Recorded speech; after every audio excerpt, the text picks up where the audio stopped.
Hello, gentle marketers. Welcome to episode 50 of the Gentle Business Revolution podcast, the show where we talk about marketing your business by disrupting the current marketing paradigm and changing it to a gentler approach, one that's based on empathy and kindness. As always, I'm Sarah Croce, I'm the host here, and you know that you're in the right place if you are a heart-centered entrepreneur or change maker who is looking for a better way to market your business. Or you are a marketing impact pioneer, so someone that's working for an organization who does business for good. Okay, so today I'm back with another book update, and not just that, I'm also celebrating the 50th episode. Woohoo! Actually, if you count the extra episodes I did during COVID and then the summer series with Penny Pierce, it's probably closer to 70 episodes, but 50 is a good number to celebrate, right?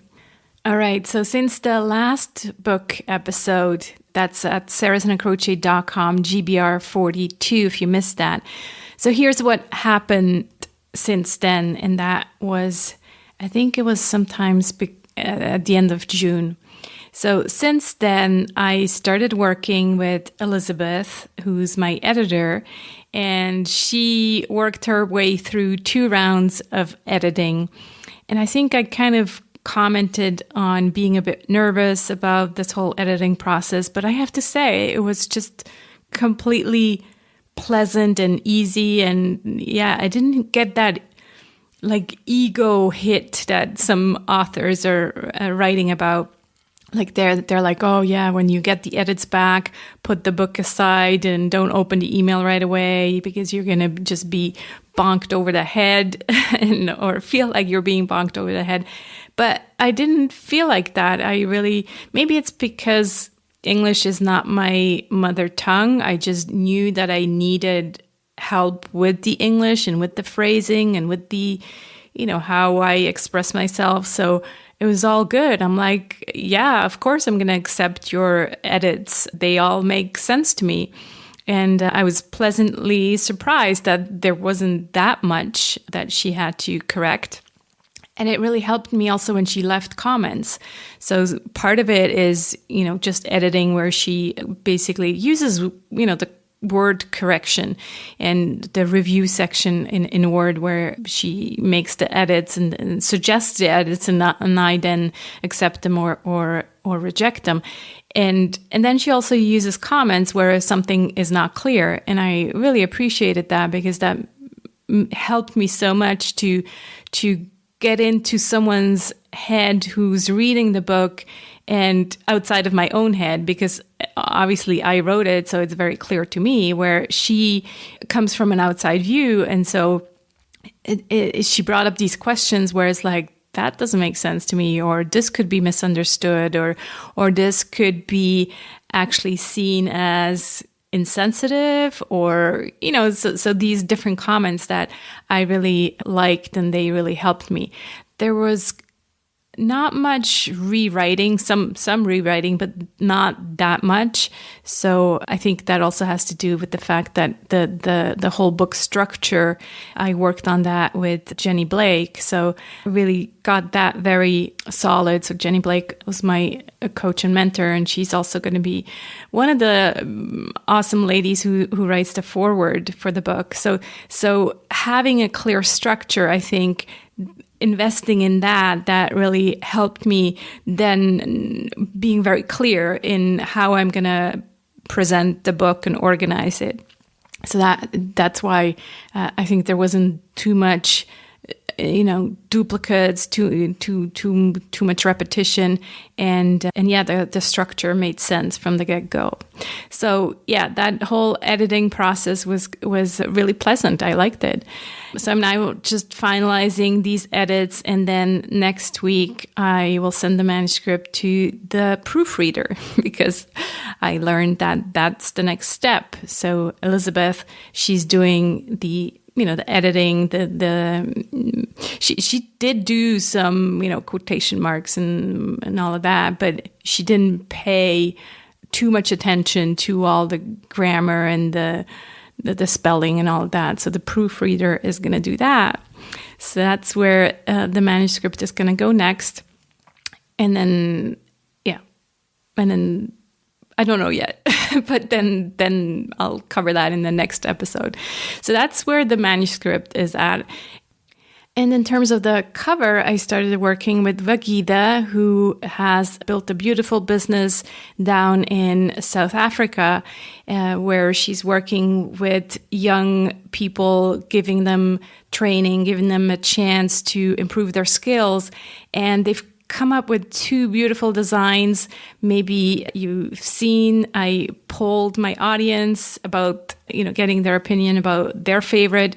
Maybe you've seen the post on LinkedIn or in my email. And if you missed it, I'm also adding the 2 images of the 2 covers in the show notes at sarahsonacroce.com/GBR50. And you can let me know in the comments which one is your favorite. And I was really hesitating to do that because I've seen other authors do that, or just, you see these polls, and I was sometimes reading comments, and oftentimes it's like, well, at the end, you're still as confused as before because there's so many opinions that are contradicting themselves, and you'll have like 50 people thinking this and 50 people thinking the other thing, and that's exactly what's happening right now.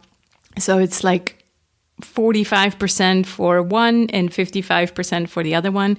And at the time I'm recording this, I actually haven't made up my mind yet. I see positive things for both covers, and I don't know how I will make up my mind in the end. Probably just have to meditate on it. What else? Okay, so the other thing I've decided is to run a Kickstarter campaign in December. And right now I'm not quite sure if I already told you about that in the last update, but here it goes. So I started getting curious about Kickstarter. Actually, it was my husband. So big shout out to Tony, because he was telling me, why don't you run a Kickstarter campaign? He's often supporting board games. So, startups that create board games on Kickstarter. And he's like, why don't you do that for the book? And my first gut reaction was like, oh no, that's just, putting myself out there, asking for money. That's kind of how I saw Kickstarter, as a thing where you beg for money. And I was like, I don't want to do that. But then when I started looking into it a bit more, I realized that it's much more than just asking for money. And I think it was actually in an interview on the Ritual podcast where he talked to James Altucher, where he shared that just for fun, he started a Kickstarter campaign. And that was like many years ago, I guess, at the beginnings of Kickstarter. James Altucher is always kind of going and following his curiosity and doing new things. And the funny story was that I think he saw a tweet from Trump saying that Trump wanted to buy Greenland. And then the king of Denmark, and I might mess this up, but I think it was the king of Denmark or some guy in Denmark up in the government who said, well, Greenland is not for sale. Apparently they own Greenland. And so that conversation, he thought that was so funny. He's like, why don't I try to start a Kickstarter campaign to help me buy Greenland? So seriously, that's what he did. So he went on Kickstarter and created this campaign, and he actually got funds. Like, the people were actually supporting him before Kickstarter and actually decided, okay, well, that's maybe a bit too much. Let's take this down. You can't buy Greenland, and this is not for real. But it was a funny experience. And he's like, I learned so much from doing that and built community. And, it was just a joyful event. So I was like, wow, okay. So that's when I realized there's much more to Kickstarter. So I then started looking into it much more seriously, and I realized, wow, it's really about creating community. And getting people together to support a worldview. And that's what gentle marketing is all about, right? It's yes, of course I want to sell the book. And yes, of course I need the funds to, create the book and then create the launch and all of that. But in the end, it's about the worldview that I care about. So I was like, okay, wow, this sounds much more like something that I would enjoy. And so I was like, okay, let me find out, let me learn how this is done. And so I started putting together this campaign. And, this story doesn't end there, because it gets even weirder. After doing this, setting up the campaign, talking to Kat Rose, who kind of helped me with all of this. A friend of mine, well, actually it's Penny Pierce, who was my guest in the summer series. She forwarded me some online event that was taking place during COVID.